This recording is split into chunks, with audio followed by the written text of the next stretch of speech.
Ya, nanggapin itu dulu. Ya, saya senang gitu loh. Kalau dulu kan saya juga tersinggung. Kita di kampung kan selalu campur dedak sama singkong sama apa? B2. Buat B2 loh. Kita itu ngasih tiap hari. Jadi kita ya diam aja lah, ya udahlah. Tapi saya terjawab sekarang doa saya. Lai Paruk udah menasehati. Saya terima itu. Kalau nasihati itu yang baik itu jangan sampai kita tolak gitu loh. Puji Tuhan. Gitu loh. Halilintar. Ya gimana kita mulai diskusinya? Gimana Dinda? Ya diskusinya paling segitu-gitu kan. Ya itu judulnya aja tentang Yesus. Yesus memang Yesus ini tokoh luar biasa. Nggak bakal selama dunia ini ada masih dibahas kan. Ya, itu judulnya Yesus Ya aja. sama halnya. Tadi Nandar juga live tentang Yesus. Masalah salib-salib disalibkan Ya. ini diserupakan. Oke, saya tanggapin dulu ya. Saya tanggapin dulu ya perkataan Anda tadi. Anda tadi katakan Yesus ini itu aja yang dibahas karena memang Yesus ini adalah sosok yang selalu dibahas oleh orang-orang. Sama halnya Dinda. Sama halnya. Ya, perampok, begal, koruptor juga selalu dibahas di negeri ini. Nah, tapi kan merugikan orang. Koruptor, perampok merugikan orang. Kalau Yesus ada merugikan orang. Sebentar dulu. Tapi bukan berarti ya si perampok, si koruptor, sama si begal itu baik. Bukan berarti. Tapi kan kalau perampok nggak ada dituliskan perampok tokoh sepanjang masa. Kalau Yesus judulnya tokoh sepanjang masa. Terjawab sekarang. Iya, Dibahas terus. iya benar. Benar gitu loh. Yesus tokoh sepanjang masa yang selalu dipaksakan jadi Tuhan. Walaupun dia nggak mau jadi Tuhan. Dan nggak pernah ngaku dan tak pernah ngerasa dirinya Tuhan. Contoh. Ketika malaikat saja mengkhabarkan kepada ibunya yang tercinta akan kehamilan ibunya dan melahirkannya ibunya, kata malaikat dalam Lukas 1 nomor 31, engkau akan mengandung dan melahirkan seorang anak laki-laki dan hendaklah engkau namai dia Yesus. Seorang anak laki-laki. Udah berapa tahun kemudian dituhankan sama Kariden. Ntar dulu ya, saya sapa dulu. Itu Hesti, panjang umur itu tadi saya sebut namanya. Waktu saya naik ke Rumpar. Oh iya. Mesti dulu ke Lai sama itu Hesti. Jadi saya harus sopan kayak gitu dongol. Panjang umur. Iya, panjang buku selalu. Makasih, itu. Yang kedua, ya, karena yang kedua, ketika kalian menceritakan superhero-nya, keberaniannya Yesus ketika dia harus menanggung dosa kalian dengan mati di kayu salib, ya kan? Tetapi ketika kami baca Bible kalian, ternyata dia takut kali meninggal. Saya jawab. Takut kali dia meninggal. Iya, saya jawab. Tunggu dulu, data dulu Dinda. Ini buktinya dia takut meninggal. Matius 26, 37 sampai 38. Gak usah dibaca, saya jawab aja. Saya akui dia takut meninggal rasa khawatir. Gak boleh begitu kita loh Dinda. Kita diskusi pakai data karena ini di siaran langsung kan ke YouTube. Betul itu kan? Enggak, beda kalau saya nggak percaya datanya. Saya percaya. Iya, enggak. Aku gini Dinda. Ketika abangnya ini bernarasi, tidak hanya mengharapkan kepercayaanmu gitu loh, tapi menunjukkan kepada penonton, ya seluruh manusia di atas bumi ini, bahwasanya kapasitas kita berbicara tidak hanya omong-omong belaka, tapi dengan data gitu loh. Santai Iya, aja. tapi kalau saya sebagai Kristen yang naik mengakui data itu bahwa Santai aja dulu bolon ada masalah lagi. Beda kalau Dulu saya dibacanya, menyangkal. Amang. Sip majoho, asa dijahai mana? Sip majoho. Santai dulu ya. Ini saya baca ya. Ini tertulis takutnya Yesus akan kematian, ya. Itu tertulis dalam Matius 26, 36 sampai 38. Kita baca Dinda ya. Saya harap Dinda jangan tertawa ya. Nggak boleh ya. Jangan tertawa, harus sedih. Karena ini cerita sedih nih, nggak boleh ketawa. Ya. Perikop kita baca ya. Kita baca Bibel harus pakai perikop. Ingat teman-teman. Ya, boleh. Harus perikop dari perikop. Ya, dengar. Yang di bawah juga ingatkan, jangan ketawa-ketawa nanti kena blokir. Jangan ketawa Klen, ini sedih ya. Jangan ketawa Klen, ini sedih nih. Ya. Kalau ketawa di bawah, ku mute kalian, ku mute. Diblokir, ada yang ketawa diblokir. Gak boleh. Maka sampailah Yesus bersama-sama murid-muridnya ke suatu tempat yang bernama Getsemani. Lalu ia berkata kepada murid-muridnya, duduklah di sini sementara aku pergi ke sana untuk berdoa. Sementara aku pergi ke sana untuk berdoa. Jika kalian paksakan Yesus Tuhan, masa sih Tuhan berdoa dengan Tuhan? Aduh, aku ya nangis. Bapak, kabulkan dulu doaku, Bapak. Aku disalibkan sama mereka, Bapak. Angkat dulu aku, Bapak. Dah. Aku sedih, jangan ketawa, aku sedih. Nomor 37. Dan ia membawa Petrus dan anak Zebedeus sertanya. Maka mulailah ia merasa sedih dan gentar. Kalau ayat itu udah Harus dikawal-kawal Tuhan, coba. Ditakuti Tuhan sampai mau berdoa aja dia minta dikawal dia sama Petrus dan dua anak Zebedeus. Pindah ya kata-katanya di nomor 37-nya ya. Lalu kata ya di situ dikatakan mulailah ia merasa sedih dan gentar. Tuhan udah mau Dinda sedih. udah Makanya aku sedih. udah lah. Ketawa punya. Sedih. Tuhannya Kristen itu sedih dan ketakutan Tuhannya. Udah lah. Kita tunggu dulu Dinda. Tunjukkan simpatinya kita bahwasanya Tuhannya Oten itu pernah sedih dan juga gentar. Udah. Bang Faro, Ternyata Tuhannya Oten itu sedih dan gentar. Bang Faro, Mana? Oi. jangan kayak gitu. Kok gak kau tengok mau nangis dia? Kau Dia memang jangan kayak gitu kau. yang di bawah tiru ekspresinya si Mazmur ini. Dia sedih kan? Kita harus sedih juga kayak dia. Enggak Nomor juga. Ini yang terakhir Dinda yang nomor 38. Jangan gitu lah mukanya Dinda. Di bawah dibilangin nggak boleh ketawa. Nggak tidur. Sekarang jadi Nggak- koordinator berblok. Nggak tidur tadi malam. Woi, nangis kalian, nangis. Tadi malam nggak tidur. Udah. Memang jahat kali si Faro ini lah. Dan mata aku menangis sudah sedih kali aku betul sedih. Jahat kali kau Bang Faro. Jangan gitulah kau Bang Faro. Belum. Tengok dia mau nangis dia. Yang 38. benar. Ini nih. Tadi malam nggak tidur. Lagi ada acara tadi malam. Cair drone. Bang SST ini satu lagi. Kita akan sedih kalau ini adalah Tuhan. Sosok yang kita cerita ini adalah Tuhan. Kita akan merasakan sedih dalam hati kita ya. Jangan ketawa. Lalu katanya kepada mereka, hati sangat sedih, seperti mau mati rasanya. Tinggallah di sini dan berjaga-jaga denganku. Sedih kali aku loh Dinda. Bagaimana bisa Tuhan kau merasakan sedih dan takut meninggal Tuhan? Lama kali, Nek. Oh enggak. Enggak jadi kok lama. Yang kesedih harusnya kan kau ini kan tahu bahwasanya kematian ini 3 hari saja. Setelah itu dia bangkit, naik ke surga kan. Jadi ketika dia kalau Enggak perasaan dari tadi ngomong udah Dan saya naik. ayain gitu loh. Kenapa ngomong terus? Maksud Bang saya Faro.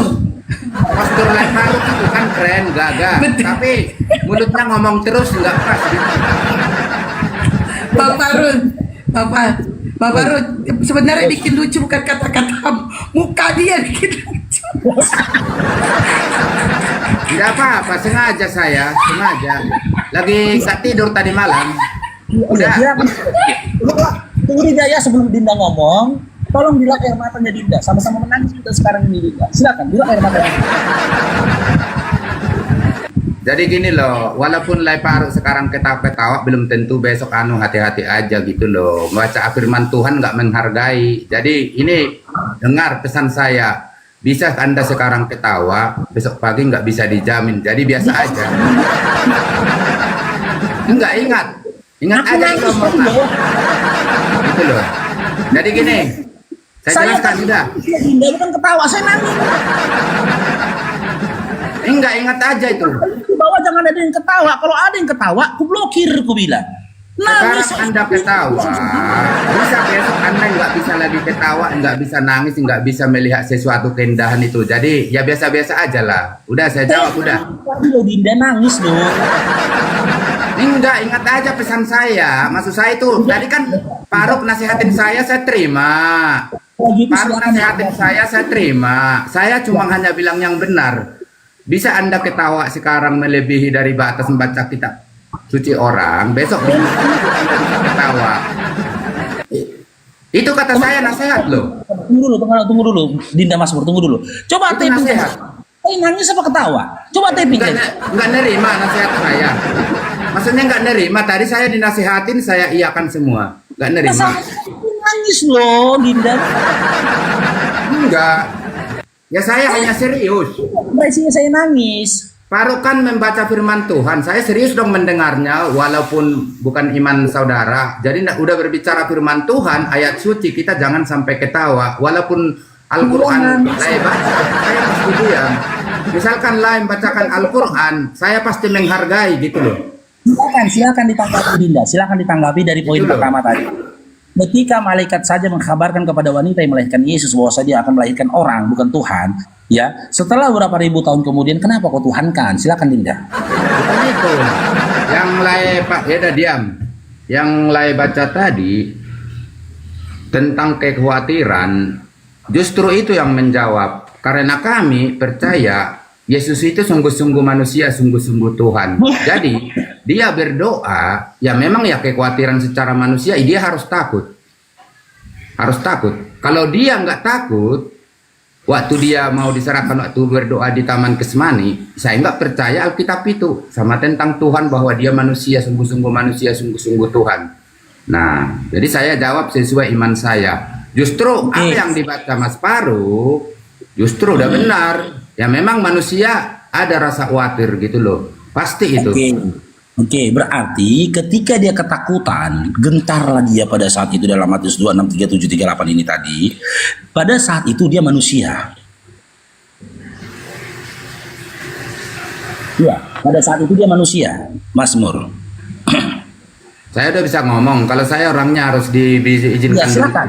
Silakan. Iya, sungguh-sungguh manusia, sungguh-sungguh Allah kan. Jadi kemanusiaannya yang khawatir gitu. Oh, berarti waktu dia ketakutan hendak ditangkap itu, dia adalah manusia yang ketuhan-tuhanan gitu. Terserah Lai Faruk. Saya kan udah bilang sungguh-sungguh manusia. Kalau Lai Faruk menyimpulkan ketuhan-tuhanan berarti mainan. Nggak apa-apa, ketawa aja sepuasnya, Le. Karena gini loh Dinda, kalau Tuhan dia kan nggak mungkin. Masa Tuhan takut? Itu yang pertama. Yang kedua, masa Tuhan minta pengawalan sama Petrus dan dua anak Zebedeus? Nggak cocok lah, masa manusia yang melindungi Tuhan? Harusnya Tuhan yang melindungi manusia. Iya kan? Kalau akalku dan teman-teman yang sehat semua akalnya tak mungkin meyakini dia ini Tuhan. Maka aku tanya sama Dinda, ketika dalam kondisi ketakutan dia meninggal, minta pengawalan dia ketika mau berdoa dia manusia atau Tuhan? Kalau akal waras mengatakan dia bukan Tuhan karena dia berdoa. Gak mungkin Tuhan berdoa sama Tuhan gitu loh. Ya udah betul. Manusiaannya rasa khawatir dan berdoa. Malah dia mengajari berdoa kok. Kan ada doa Bapak kami ada. Iya, pada saat kondisi itu dia Tuhan atau manusia? Mana bisa dipisahkan mereka, memang dia udah sungguh-sungguh manusia, sungguh-sungguh Tuhan, dua natur. Oke, berarti pada saat itu Tuhan Anda memang benar-benar ketakutan. Tuhan yang ketakutan pada saat itu dan Tuhan yang minta pengawalan Petrus dan dua anak Zebedeus. Tadi kan udah dijawab, kemanusiaannya Iya, pasti jawabannya khawatir. apa? Tuhan berarti. Tadi udah saya jawab, kemanusiaannya pasti rasa khawatir. Udah selesai. Oh, manusia. Pada saat itu dia manusia berarti bukan Tuhan. Ngerti nggak arti kemanusiaannya? Berarti dia dua natur. Kemanusiaannya. Iya, berarti dia Lapar juga. Hah? Kemanusiaan. Ya, kan lapar juga, makan minum kan nggak ada yang ditutupi terbuka. Iya, kemanusiaan kan berarti dia manusia kan pada saat itu kan. Arti di kemanusiaannya itu karena dia dua natur. Kan dia sungguh-sungguh kami percaya kan sungguh-sungguh Tuhan, sungguh-sungguh manusia. Kami percaya Oh, kan dia dia bangkit dari sungguh-sungguh kematian manusia. kan. Dia kan bangkit Pada dari saat kematian. Oh, pada saat itu berarti dia sungguh-sungguh manusia, sungguh-sungguh Tuhan dia pada saat itu. Ya dong, sungguh manusia kan gitu. Makanya dia berdoa dan takut. Berarti dia adalah manusia yang ketuhan-tuhanan gitu. Dasar Mas takut. Karena sedikit loh kalau dosa bagi Alkitab, bagi Kristen, dosa yang tidak bisa diampuni. Kudus gitu loh. Nggak apa-apa, nggak percaya. Oke, berarti saat ini yang kau sembah adalah manusia yang ketuhan-tuhanan gitu. Emang saat ini sekarang kenapa ya? Biasa aja mukanya dia. Yesus sudah bangkit. Biasa aja mukanya, jadi nggak tega pula. Nggak tidur tadi malam. Kalau mau keras-kerasan saya lebih keras kok. Cuma saya kan Enggak gini loh. Raut muka ini nggak mempengaruhi macam gimana ya? Kayak kupukulin kok di sini padahal nggak adanya. nggak tidur tadi malam. Ada cara. Ya senyum dulu sedikit Dinda, senyum dulu. Nggak tidur, lemas. Cuma saya menjauh. Coba izin saya bertanya, Le. Izin bertanya. Enggak, Amang, dulu, Amang Mas. minta dulu berikan senyuman dulu lah. Nanti nangis dia bahaya nanti. Iman Iya. kuat kok. Kelihatannya Iya, aja karena nggak tidur tadi malam lama tidur. Ya. Biar jangan dipikir orang di sini kamu itu saya jolimi gitu loh. Senyum dulu sedikit Dinda, senyum. Ya enggak lah, enggak juga. Senyum sedikit aja Tergantung. senyum. Senyum Belum sedikit tentu aja. orang banyak senyum penuh kasih kelihatan seram Oke, tapi ya, kasihnya ya. luar biasa. Itu belum tentu. Udah. Nek lah kalau Eri, kalau ya Eri. Enggak tega udah. Oke. Saya mau bertanya, Pak Mazmur. Sekarang yang punya dua natur ini Bapak atau Yesus, Pak? Nah, itu udah selesai kok. Itu Yesus saja Iya. belum bosan kalian. Iya. Kok juga kalian hina-hina. Yang punya dua natur ini Yang lain aja, yang lain. Nggak, saya tanya. Tadi kan Bapak ngotot dengan Yesus itu adalah ada kemanusiaannya, ada keilahiannya. Nah, Ya, kalau saya Bapak nggak manusia ngotot, Bapak ini sesuai sama yang nggak? tertulis. Bapak Jangan ini punya dua ngomong natur nggak? Bahasa itu diralat dulu. Kenapa saya Ya. ngotot? Ya, Bapak Iya. ini Bapak Elohim yang mengutus Yesus itu punya dua natur atau tidak? Kita berbicara Yesus, sudah saya bilang sungguh-sungguh manusia, sungguh-sungguh Tuhan. Sungguh-sungguh manusia. Nah, ketika ada orang yang mengimani patung itu adalah Tuhan bagi dirinya, lalu ada cicak di atas patung itu, lalu dia membuangkan kotorannya, lalu nemplok di kepala si patung itu, apakah Tuhan yang dianggap itu juga diberain gitu? Itu terlalu cetek pikiran Anda. Kami nggak pernah ngelihat Pak, patung Erik. atau kayak mana kayak Nah, Eri mana. di rumah kata-katanya lah ya. Terlalu pikiran TK. Coba le. Enggak kata-kata jangan BERAK itu jangan dikatakan nanti kena ban kita. Ini ini nanti terungkap. Oh gitu. Ya ini Tuh, lihat, yang di ya. rumah yang melanggar. Kalau saya menghargai, makanya kalian hati-hati, berbenah diri loh. Saya kan dari tadi mau dinasehati, jadi yang Iya, makanya kalian saya yang saling anu gitu. sepanjang kami berdiskusi, Kristen selalu mengimani Yesus itu memiliki dua natur. Ada natur kemanusiaan serta natur ketuhanan, kan begitu. Nah, kalau saya tanya Bapak ini, Bapak Elohim yang mengutus Yesus ini, apakah memiliki dua natur yang sama dengan Yesus? Dia juga Tuhan, dia juga manusia. Sekarang yang memiliki dua natur, Yesusnya apa Bapaknya, Pak? Yesusnya. Bapak nggak punya dua natur? Kami mengenalnya Bapak itu punya firman, punya roh, Tritunggal. Bukan, kita bicara natur, Pak. Bukan bicara sifat. Kita bicara natur. Udah itu kesimpulannya, mau ditanya kemana juga itu kesimpulan kalau kita berbicara Allah. Ya udah, itu aja, Le. Lanjut, Le. Istilah aku udah nggak tega lagi toh. Gak tega kalah mental, kita terlalu baik. Nggak tega. Ya, bukan begitu. Karena keimanan kalian ini Bagus, konsepnya narasi. akal-akalan, Pak Mazmur. Konsepnya akal-akalan. Nggak ada Tuhan itu memiliki dua natur. Tuhan itu memiliki satu esensi, tidak memiliki dua natur. Di saat yang bersamaan dia bukan Tuhan dan juga bukan manusia. Nggak ada seperti itu ajaran, Pak. Yesus tidak pernah mengajarkan Tuhan itu memiliki dua natur. Dia menjelma menjadi manusia, nggak ada. Efesus 2 di kitabnya Paulus lah yang menyatakan bahwasanya Yesus itu Bapak itu merendahkan diri menjadi manusia. Itu bukan ajaran Yesus, Pak. Bukan ajaran Yesus. Memang benar, Kristen itu mengimani dengan ajaran Yesus, yaitu ajaran kasih. Di mana kasihnya kalau Bapak ini meyakini Yesus itu mati terkutuk di tiang salib? Di mana ajaran kasihnya? Kata Yesus di Yohanes 8, Pak, 1 perikop data nomor 37 sampai 45. Jika kau mengasihi Allah Bapa, kau juga akan mengasihi aku. Tapi justru kalian menginginkan kemetonganku, kata Yesus. Kalau Bapak kasih kepada Yesus, Bapak harus membela Yesus mati-matian, Pak, dengan menyatakan meyakini Yesus itu tidak mati terkutuk di tiang salib. Kalau Bapak Itu harus diskusi kita 1 hari 1 malam menjelaskan itu. Bukan istilahnya kita bela-bela Tuhan, masa apalah daya manusia bela Tuhan. Kalau Bapak cinta sama Yesus, sayang sama Yesus, Yesus menghidupkan orang mati. Kata Yesus, Pak. Membela Yesus gimana Ya, sih? Yesus bersabda, kata Yesus ya, Pak, ya, bukan kata saya. Kalau kamu mau masuk ke dalam kerajaan surga, kamu harus bertobat. Di Matius 18 nomor 3. Kamu harus bertobat, Pak, seperti anak kecil itu. Anak kecil itu nggak berdosa. Makanya kalau kita bertobat, niscaya kita akan menjadi seperti anak kecil itu, kata Yesus. Baru kau bisa masuk ke dalam kerajaan surga. Tapi kalau kamu tidak bertobat, kamu tidak akan masuk, Pak. Nggak ada. Yesus mau memerintahkan kepada murid-muridnya meyakini aku mati di tiang salib. Nggak ada. Itu nggak ada, Pak, cerita-cerita seperti itu. Makanya kami di sini membela Yesus mati-matian, di mana Yesus itu tidak dibunuh dan disalibkan, Pak. Dari mana kau bilang Islam. membela Yesus? Kalian enggak sepakat konsisten apologot Muslim. Coba Kalian Bapak banyak pikir bilang dulu. Yesus Kalau itu kamu, beledai. kalau Pak Yesus- Mazmur, Apologet, Pak Mazmur. apologot, Mazmur. apologet, bukan apologot. Pak Mazmur Biar cinta ketawa sama orang. Tuhan. Saya juga tahu apologet, tahu artinya untuk sama Ya, juga Pak artinya. Mazmur cinta nggak sama Elohim? Cinta nggak sama Bapa?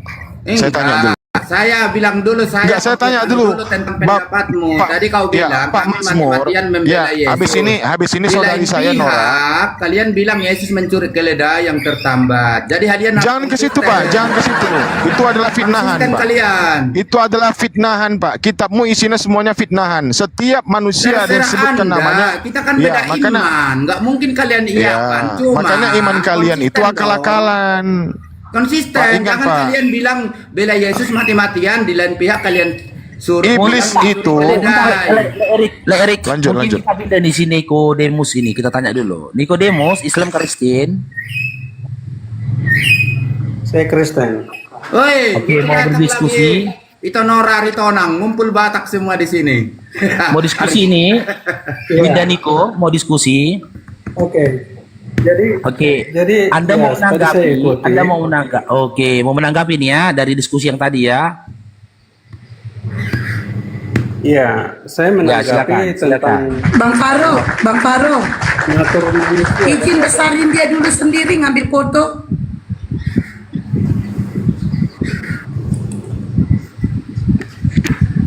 Ya, silakan. Iya, Linda saya Niko, silakan. menanggapi tentang ini. Saya menanggapi tentang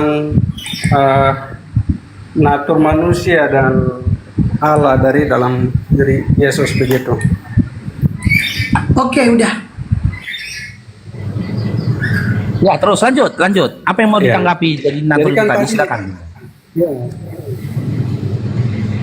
Tadi Faruk ini, saya panggil aja Faruk ya. Ya, Dinda, silakan. Terlalu apa ya, ngotot sekali Tuhan, manusia yang dituhan-tuhankan. Sebenarnya ini bukan masalah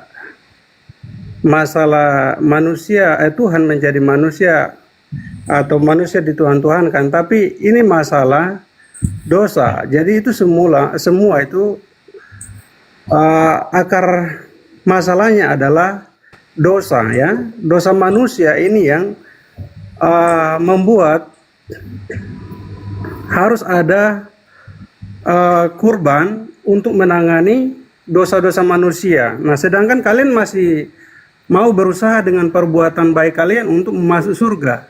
Nah, pertanyaannya, bisa nggak kalian berbuat baik untuk masuk surga? Sudah? Kalian beribadah untuk masuk surga, bisa atau tidak? Sudah? Tunggu dulu.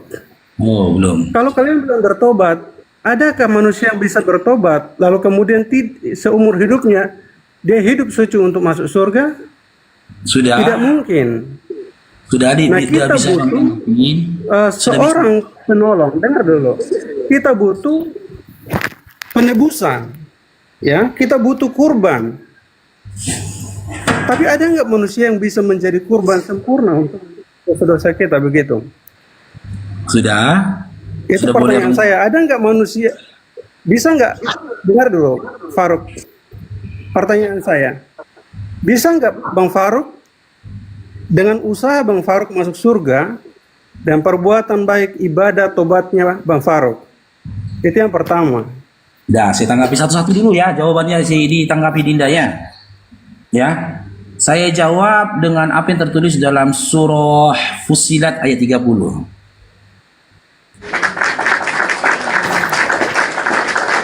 Ketika Anda mempertanyakan, bisakah kalian ya dengan perbuatan baik kalian tanpa melakukan pengorbanan atau mengorbankan Tuhan kalian masuk kerajaan masuk dalam surga? Dijawab oleh Allah di dalam surah Fussilat ayat 30. Innal ladzina qalu rabbunallahu tsumma istaqamu tatanazzalu 'alaikumul malaikatu alla takhafu. Faruk, Oh, langsung terjemahannya ya. mesti Oke. bacakan Arabnya langsung saja Ya, karena oke, ya. terlalu menghabiskan waktu. Tidak perlu Oke, dengar abangnya Dinda. Dengar Banyak abangnya orang Dinda. hanya membaca bahasa. Ya dengar dulu Dinda. Ya, oke. Jadi Dinda, saya narasi dulu Dinda ya. Konsep penebusan dosa dengan mematikan Tuhan itu hanya ada di dalam ajaran Kristen. Nabi-nabi terdahulu tidak pernah memberikan pengajaran konsep penebusan dosa dengan mematikan Tuhannya sendiri, tidak ada.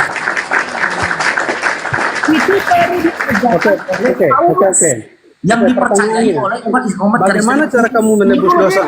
Oke. Ini baru nanti kita kasih datanya. Nanti setelah Bagaimana narasi cara kamu dulu menghapus Dinda. dosa-dosa kamu, begitu? Dinda, narasi dulu Dinda, ya, narasi dulu. Nah, sekarang bagaimana cara kamu kami menghapus umat dosa? Islam, dengar dulu Dinda. Sementara kami umat Islam tak perlu melakukan hal konyol yang digiring oleh syaitan seperti apa yang menjadi iman kalian. Karena apa? Di dalam surah Fussilat 30 jelas dikatakan, sesungguhnya Ya, putarnya di mana orang-orang yang berkata Tuhan kami adalah Allah, kemudian tetap istiqomah atas itu, ya, akan turun malaikat-malaikat kepada mereka dan berkata, janganlah kamu takut dan bersedih hati, serta bergembiralah dengan memperoleh surga yang telah dijanjikan kepadamu. Ketika kami istiqomah menyebutkan Tuhan kami adalah Allah, istiqomah sampai kami meninggal nanti, Allah telah menjanjikan surga atas kami. Nggak perlu kami berlaku konyol dengan membunuh Tuhan kami.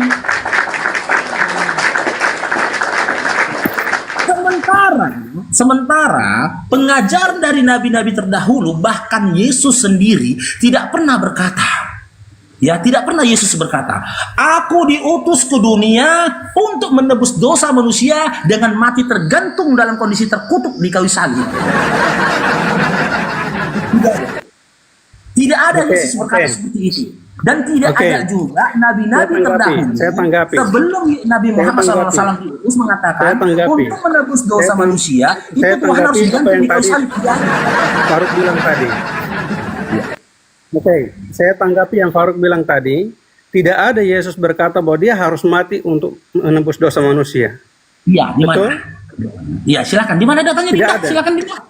Tidak ada Dinda. Di mana datanya Dinda? Itu sangat banyak, Bang Faruk. Satu aja Dinda, Yesus satu. berkata, aku harus mati dan akan Satu aja tertulis Ya? di mana perkataan Yesus itu Dinda? Silakan Dinda. Yesus bilang, aku harus mati dan akan kembali Di kepada mana Bapa. datanya Dinda? Oke, Yohanes 14. Nomor Yohanes 14. Nomor? Oke. Yohanes 14 ayat 1 sampai dengan 6. Silakan baca Dinda. Ini nasihat Yesus kepada para pengikutnya. Oke, Ya, saya silakan baca ya. Dinda, dibaca Dinda. Janganlah gelisah hatimu, percayalah. Dengar dulu. Janganlah gelisah hatimu, percayalah kepada Allah, percayalah juga kepadaku. Jadi, dengar baik. Di rumah Bapakku banyak, jadi percaya kepada Allah, percaya juga kepadaku. Oke, nanti saya paham pasti kamu akan menggarisbawahi hal ini ya. Di rumah Bapakku banyak tempat tinggal. Jika tidak demikian, tentu aku mengatakannya kepadamu. Sebab aku pergi ke situ untuk menyediakan tempat bagimu. Oke, Yesus bilang, aku pergi ke situ untuk menyediakan Baca tempat dulu bagimu. Dinda, baca aja dulu. Dan apabila aku telah pergi ke situ dan telah menyediakan tempat bagimu, siapa yang menyediakan? Yesus kan? Baca aja dulu Dinda. Menyediakan tempat bagimu. Dengar dulu. Aku akan datang kembali untuk membawa kamu ke tempatku supaya supaya di tempat di mana aku berada, kamu pun berada. Oke? Dan kemana aku pergi, kamu tahu jalan ke situ. Kata Thomas kepadanya, Tuhan, kami tidak tahu kemana engkau pergi. Jadi bagaimana kami tahu jalan ke situ? Kata Yesus kepadanya, akulah jalan dan kebenaran dan hidup. Tidak ada seorang pun datang kepada Bapa kalau tidak melalui aku. Oke? Sekarang silakan Sekiranya ditanggapi kamu Dinda. mengenal aku, Di ayat pasti- mana? Di ayat mana dalam Yohanes 14 nomor 1 sampai 6 Yesus mengatakan, aku akan mati di kayu salib untuk menembus dosa manusia? Di ayat yang mana? Di ayat yang mana? Di mana? Di ayat yang mana dalam Yohanes 14 Di ayat 1 sampai 6 Yesus menyatakan dia akan meninggal di kayu salib untuk menembus dosa manusia? Di ayat yang mana? Nah, di ayat ini itu menjelaskan ini adalah nubuatan tentang dirinya, tentang kematiannya ya. Jadi nubuatan ini dia menubuatkan tentang kematian dia. Begitu. Simak pertanyaan abangnya yang ganteng ini Dinda. Setelah kau bacakan data Yohanes 14 nomor 1 sampai 6, di ayat berapa yang berisikan narasi Yesus mengatakan, aku akan meninggal di kayu salib untuk menebus dosa manusia. Sebelum aku berikan serangan balik ini ke kau. Keras sekali kamu imanmu ini, keras sekali nih. Tunggu. Keras sekali nanti Oke. serangan balik ini. Siap-siap kau pegangan kau tiang itu. Ini sebenarnya salah satu nasihat, dengar. Ini sebenarnya salah satu nasihat atau kata-kata penghiburan di mana Yesus menghibur para pengikutnya bahwa dia Yang akan mati saya tanyakan dan Dinda, akan kembali ke surga untuk dari menyediakan nomor 1 tempat. sampai 6 tadi, ayat yang mana yang mengarah Yesus berkata, aku akan meninggal di kayu salib untuk menebus dosa manusia? Di ayat yang mana? Di ayat yang mana? Oh, sebenarnya banyak. Coba, kok cari ayat lagi? Eh, Oke, sekarang giliran Bang Faruk ya bernarasi Dinda ya. saya Kalau belum jangan dipotong ya mempersiapkan boleh. itu. Sekarang giliran Bang Faruk yang bernarasi ya boleh. Ini kebetulannya Bang Faruk. saya hanya masuk. Iya, sekarang Bang Faruk yang bernarasi boleh. Pegangan Dinda ya, sakit kali ini Dinda. Ya, aku udah ngerasakan sakit ini sebelum kau ngerasakan sakit ini. Tapi ketika kau merasakan sakit ini, aku berharap kau sadar dan kau menggunakan akalmu. Pegangan kalian. Sama teman-teman Kristen juga pegangan. Sakit kali ini sama kalian nih. Terima kenyataan nih. Akal apa? Nih, kita buka ya. Di sini di ayat ketiga, ya Yohanes 14 nomor 3 Yesus berkata, dan apabila aku telah pergi ke situ dan telah menyediakan tempat bagimu, aku akan kembali dan membawa kamu ke tempatku, supaya di tempat di mana aku berada, kamu pun berada. Yesus berkata, supaya di mana tempat aku berada, Yesus juga, kalian juga berada. Sekarang kita kaji di mana keberadaan Yesus sekarang. Kita mulai dengan Galatia 3. Tunggu selesai narasiku Dinda ya, baru nanti masuk Dinda ya biar dapat poinnya. Pegangan Dinda. Ini keras sekali nih Dinda. Dalam Galatia 3:13 ya isinya, Kristus telah menebus kita dari kutuk hukum Taurat dengan jalan menjadi kutuk karena kita. Sebab ada tertulis, terkutuklah orang yang digantung di kayu salib. Ada 2 poin yang bisa kita dapatkan di sini. Yang pertama, Yesus itu menebus kalian dari kutuk hukum Taurat dengan jalan menjadi kutuk. Ketika orang menjadi Spider-Man, maka dia jadi Spider-Man. Ketika seorang menjadi gubernur, maka dia adalah gubernur. Ketika seorang menjadi kutuk, maka dia menjadi terkutuk. Itu yang pertama. Yang kedua, Yesus salah satu orang yang meninggal digantung di kayu salib. Dan dia termasuk salah satu orang yang dinyatakan terkutuk dalam Galatia 3:13. Sekarang kita berpindah ke Matius 21 nomor 45. Mana Yesus? Matius 21 nomor 45. Ini tempatnya orang-orang yang terkutuk. Nih, baca Dinda. Pada waktu imam-imam kepala Farisi itu orang mendengar, salah. Matius 25 nomor 41. Nih. Matius 25 nomor 41.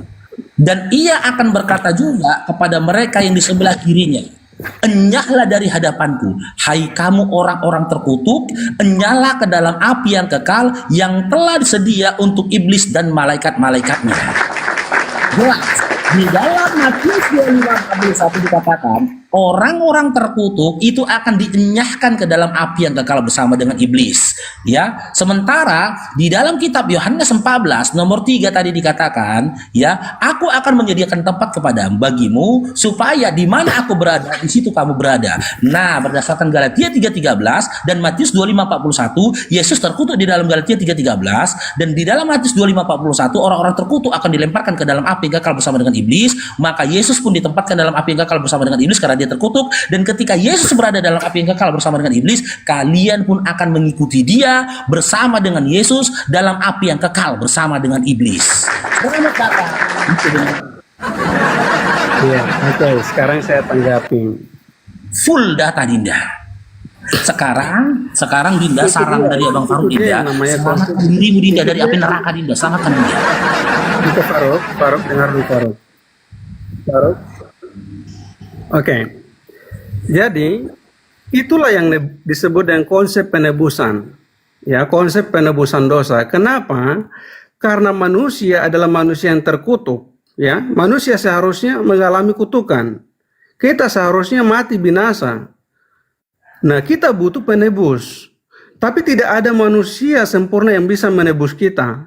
Maka Allah yang harus menebus kita. Dia harus terkutuk supaya kita diselamatkan oleh Allah. Nah, sekarang begini. Bang Faruk mau menerima keselamatan atau tidak?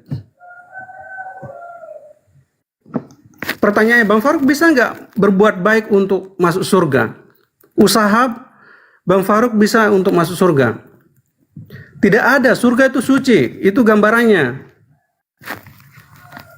Surga itu suci dan sempurna, tidak ada satu orang pun yang bisa masuk surga kalau dia tidak ditebus oleh Allah. Nggak dengar aku suaramu, Bang. Benar Dinda, kalau dalam iman Islam kan sudah saya katakan, di dalam Fussilat 30 dikatakan innal ladzina qalu rabbunallah, sesungguhnya orang-orang yang mengatakan Tuhanku adalah Allah dan dia istiqomah atas itu, maka malaikat akan datang kepadanya berkata, jangan bersedih hati karena telah disediakan surga yang telah dijanjikan Tuhan kepadamu. Kami nggak perlu pakai pengorbanan dengan mematikan Tuhan kami, enggak. Dan perlu Anda ketahui Dinda. Tidak perlu Anda ketahui Dinda, ya, penebusan dengan mengorbankan darah anak manusia itu ajaran pagan Dinda, ajaran pagan. Apa alasan? Sabar dulu. Penebusan dosa atau penebusan sesuatu dengan mengharapkan sesuatu itu ajaran paganisme. Ajaran paganisme dari orang-orang dahulu di Yunani sana. Gak pernah ada nabi-nabi terdahulu mengajarkan hal itu. Bahkan umatnya Israel, Bani Israel, ketika mereka mendapatkan korban penghapus dosa, mereka tidak membunuh Tuhannya.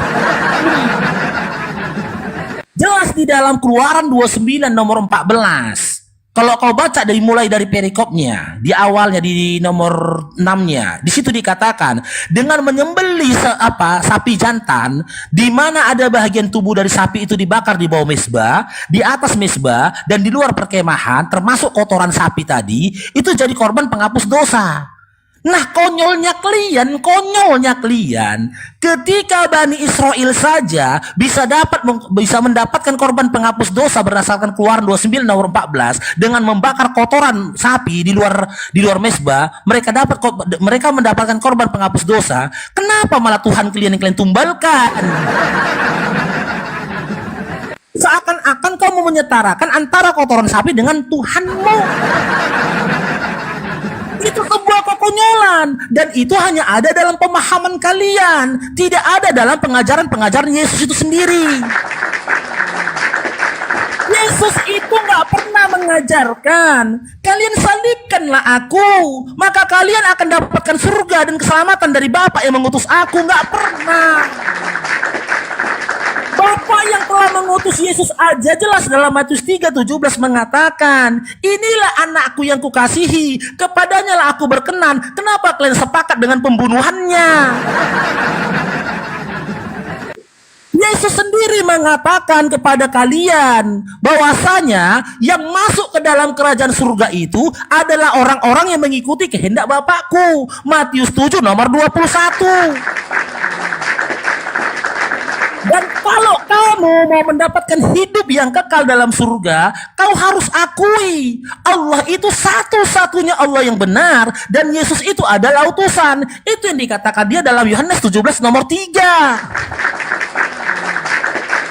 Sementara di luar dari situ, itu adalah pemahaman-pemahamanmu yang didasari ya oleh doktrin-doktrin dari bapak-bapak gereja yang berupaya menyesatkanmu. Sadarlah kalian adik-adik Kristen, kerajaan Allah sudah dekat. Silakan tanggapi Dinda, jangan nangis dulu kau. Bapak Ro dia ngoceh-ngoceh dari tadi, tapi dia nggak tahu, dia di mute. Bang Faruk, Ya, undang-undang, oke. apa alasannya kau bilang Allah sudah menyediakan surga bagimu? Apa yang kau perbuat supaya Allah menyediakan surga itu bagimu? Kan aku udah kasih datanya Dinda. Data pertama Fusilat 30. Data kedua ini aku kasih lagi sama kau. Surah Al-Adzab ayat 21. Sesungguhnya dalam diri Nabi Muhammad SAW sudah ada suri tauladan yang baik untukmu, ya, untuk kau ikuti, ya, agar kamu mendapatkan rahmat dari Allah. Rahmat dari Allah ini, dengar dulu lah, aku udah nanya, aku jawab. Aku jelaskan dulu di dalam Islam, nanti aku jelaskan dalam Kristen gitu loh. Aku jelaskan dulu dalam Islam. Rahmat dari Allah inilah yang bisa menghantarkan kita ke dalam jannah, ke dalam surga, kan gitu. Al-Adzab 21. Dengan kami mengikuti Nabi Muhammad SAW, kami bisa mendapatkan rahmat dari Allah. Meski pada sejatinya sebenarnya Rasulullah SAW itu diutus untuk seluruh makhluk. Dia rahmat untuk semesta alam, itu yang tertulis dalam surah Al-Anbiya 107. Suka atau tidak suka, terima atau tidak terima, Nabi Muhammad SAW itu adalah Nabi kalian, adik-adik Kristen. Makanya kalian tidak dibenarkan untuk mengingkari kenabian dari Nabi Muhammad SAW. Yang boleh kalian lakukan hanya menutup diri dari kenabian Nabi Muhammad SAW. Makanya kalian disebut dengan kafir. Kenapa? Ketika kami mengikuti Nabi Muhammad SAW, kami akan masuk surga. Ya, dengar tidak? Ya, ketika Nabi Muhammad SAW sholat, ya. Kalau menyinggung Ketika Nabi Muhammad SAW itu sholat, kami sholat. Nabi puasa di bulan Ramadan, kami puasa. Ya, Nabi mengajarkan berzakat, kami zakat. Nabi mengajarkan berhaji, kami haji. Final Muhammad. Berbeda sama kalian. Dalam perjanjian lama dan Nabi perjanjian baru, mengajarkan Alkitab kalian tidak untuk sholat. Dengar dulu Dinda. Nabi mengajarkan kalian untuk sholat, kalian malah lompat-lompat di gereja.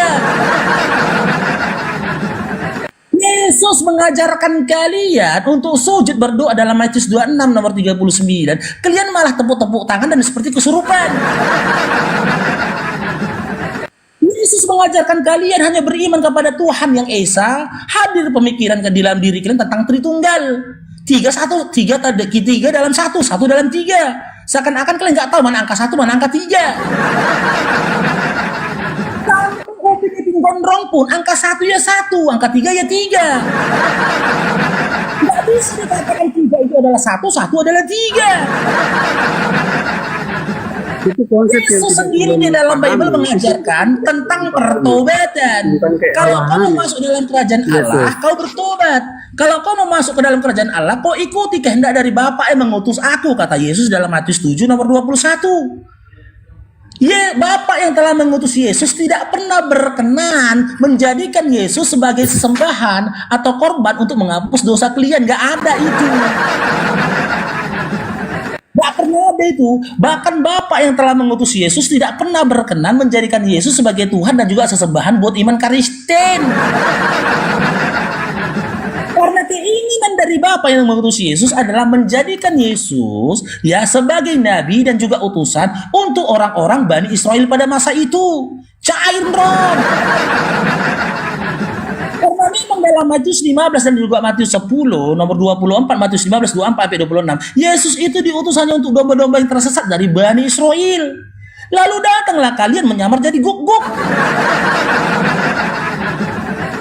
15 nomor 26 nyamar kalian jadi guguk, minta kalian pertolongan sama dia. Kalian akan ditolong, tapi sampai kapan pun kalian nggak akan pernah menjadi domba. Kalian akan tetap menjadi guguk.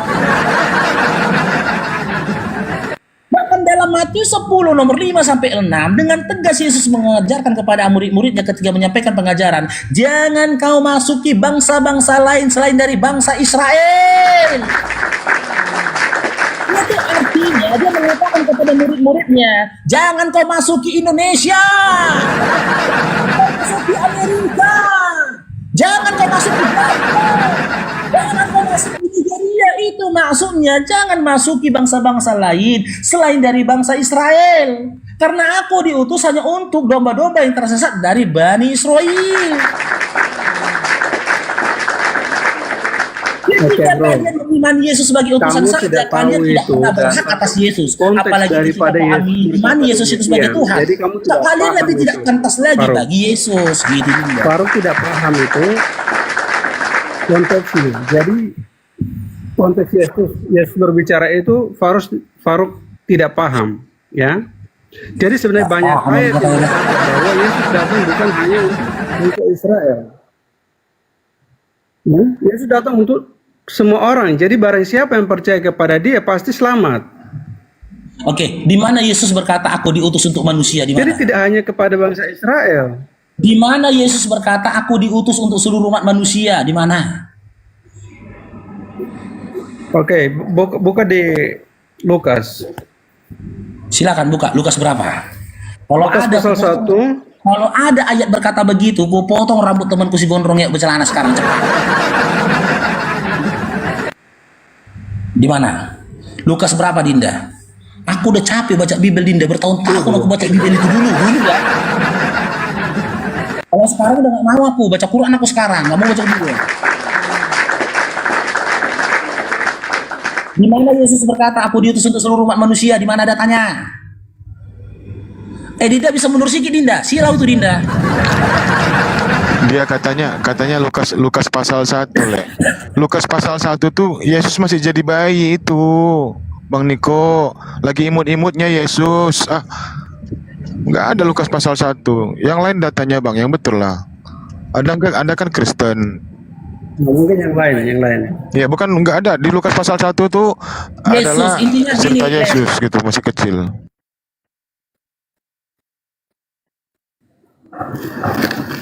Kena kita, Sabar ya. kena. Roka dulu kena. Langsung hafal jadi.